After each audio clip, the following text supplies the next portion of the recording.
Hello प्यारे विद्यार्थियों, आपके लिए बहुत ही महत्वपूर्ण वीडियो है। जिन्होंने अपना डीयू टारगेट किया है, तो डीयू ने आज एक आपका नया प्रेस रिलीज जारी किया है कि आपको एडमिशन लेना है दिल्ली यूनिवर्सिटी के अंदर, तो उसका क्या प्रोसेस रहेगा।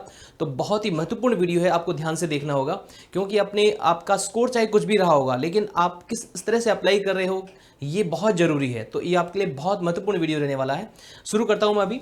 दिल्ली यूनिवर्सिटी ने ये प्रेस रिलीज जारी किया है कि आपका दिल्ली यूनिवर्सिटी में जो 2022-23 के लिए जो एडमिशन होगा, उस एडमिशन के लिए आपको कैसे कैसे एडमिशन मिलेगा, उसने एग्जाम्पल भी उन्होंने दिया है किस तरह से रहेगा।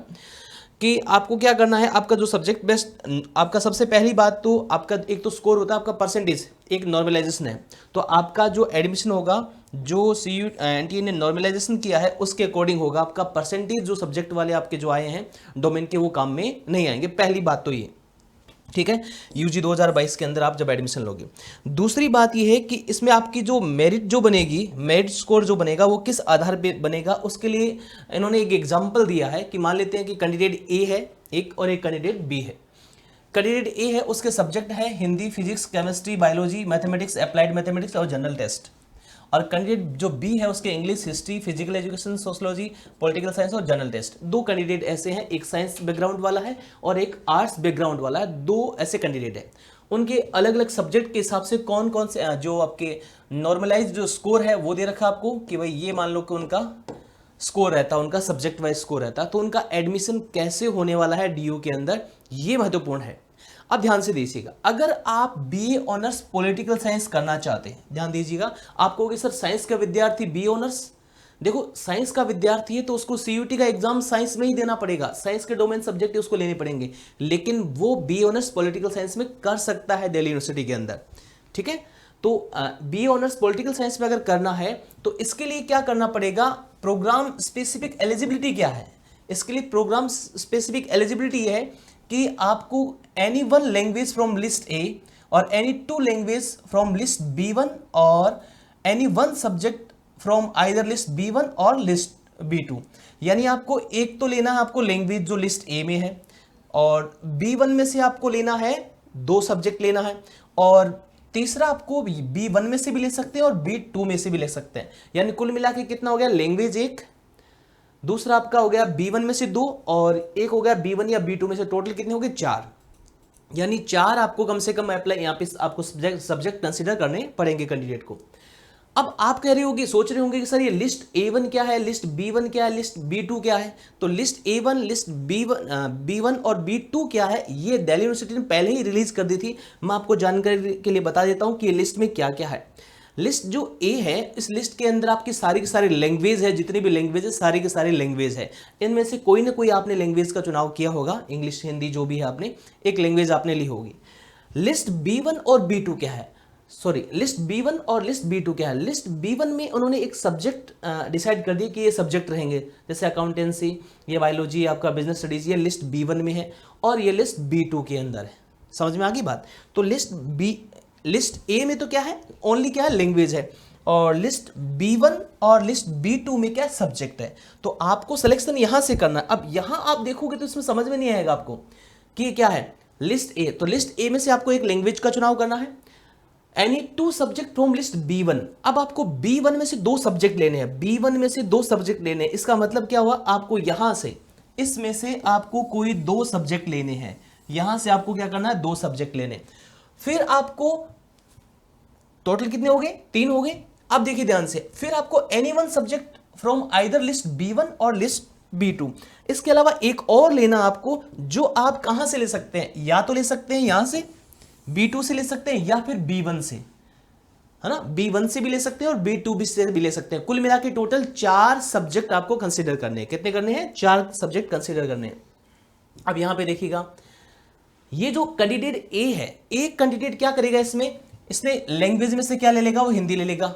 ठीक है, जो आपका लैंग्वेज फर्स्ट है, और उसने एनी 2 सब्जेक्ट लिस्ट B1 में से उसने क्या ले लेगा, वो केमिस्ट्री, फिजिक्स ले सकता है, और B2 में से या B1 में से वो क्या ले सकता है, बायोलॉजी ले सकता है। कुल मिलाकर के 4 उसको अपने सब्जेक्ट कंसीडर करने हैं। बात समझ में आ गई, ठीक है। अब ये कैंडिडेट, इसके पास क्या है, इसके पास तो लैंग्वेज में ये ले लेगा, उसके अलावा 3 सब्जेक्ट ये ले लेगा। ये 3 जो बाकी का लेगा वो किस में लेगा, B1 में से तो 2 सब्जेक्ट कंपलसरी है और आगे जो एनी वन सब्जेक्ट वो B1 में से भी ले सकता है, B2 में से। तो सिंपल शब्दों में कहूं तो B1 में से 3 सब्जेक्ट लिए जा सकते हैं। B1 में से 3 सब्जेक्ट लिए जा सकते हैं। आप चाहो तो B1 में से 2 ले लो और एक B2 से ले लो, और एक लैंग्वेज से लेना ही लेना है, ठीक है। ये आपको इस तरह से कंसीडर करना। उसके बाद में आपका स्कोर कार्ड बनेगा। तो जैसे एग्जांपल के लिए 662 मान लो प्रोग्राम स्पेसिफिक CUT मेरिट रहती है, तो इस स्टूडेंट का कैंडिडेट ए का हिंदी, केमिस्ट्री, फिजिक्स, बायोलॉजी का अगर 662 होता है और इसका भी इन सब्जेक्ट का इतना होता है, तो उसके लिए वो एलिजिबल हो सकता है। उस मेरिट लिस्ट के अंदर उसका रहता है स्कोर, तो वो एलिजिबल इसमें हो सकता है।